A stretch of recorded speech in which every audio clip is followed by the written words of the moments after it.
Pemirsa, pemerintah melalui Kementerian Pendidikan, Kebudayaan, Riset, dan Teknologi RI telah mengarahkan daerah agar mengoptimalkan pelaksanaan pembelajaran tatap muka PTM. Untuk memastikan keamanan dan kenyamanan pelaksanaan PTM, Satpol PP melakukan pengawasan penerapan protokol kesehatan menyasar sekolah dasar. Kasatpol PP Kabupaten Gianyar, Imadiwata mengatakan pengawasan prokes di SD berkaitan dengan PTM 100%.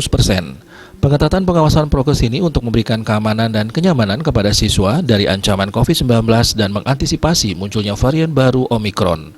Hasil pengawasan prokes di SD Balikita Keramas Belah Batu pada intinya telah menerapkan prokes secara ketat. Pihak sekolah pada prinsipnya sudah memenuhi dan mengikuti anjuran pemerintah, yaitu menyediakan bilik cuci tangan, hand sanitizer, dan masker.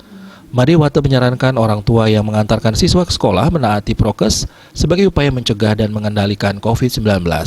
Dengan demikian, di SD Bali Kita Keramas yang dikelola Yayasan Kita Bersaudara tidak muncul kasus COVID-19. Bisnis Bali melaporkan.